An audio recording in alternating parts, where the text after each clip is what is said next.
সোমবার রাতে পুলিশের মদ বিরোধী অভিযানকে কেন্দ্র করে উত্তেজনা ছড়িয়ে পড়ে পানিসাগর থানার অন্তর্গত জলাবাসা বাজারে।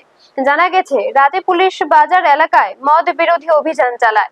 অভিযানের সময় এক পুলিশ আধিকারিক বাজার নিয়ে বিরূপ মন্তব্য করেছেন বলে অভিযোগ করেন স্থানীয় ব্যবসায়ীরা। স্থানীয়দের অভিযোগ, পুলিশ আধিকারিক শিবরঞ্জন দেবনাথের কথায় ক্ষুব্ধ হয়ে পড়েন বাজারের ব্যবসায়ীরা।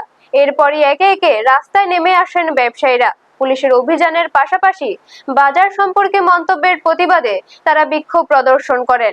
এক পর্যায়ে পুলিশের দুটি গাড়ি আটকে দেন বিক্ষোভকারীরা। ঘটনাকে কেন্দ্র করে জলাবাসা বাজার এলাকায় সাময়িক উত্তেজনা তৈরি হয়। ব্যবসায়ীদের অভিযোগ, মদ বিরোধী অভিযান চালানো নিয়ে তাদের আপত্তি নেই, তবে বাজার সম্পর্কে কোনো পুলিশ আধিকারিকের বিরূপ মন্তব্য মেনে নেওয়া হবে না। ঘটনার পর পরিস্থিতি নিয়ে এলাকায় চাঞ্চল্য ছড়িয়ে পড়ে। পুরো ঘটনাকে কেন্দ্র করে পুলিশ ও স্থানীয় ব্যবসায়ীদের মধ্যে তৈরি হওয়া পরিস্থিতি নিয়ে বিভিন্ন মহলে আলোচনা শুরু হয়েছে। ব্যুরো রিপোর্ট, নিউজ তৎকাল 24।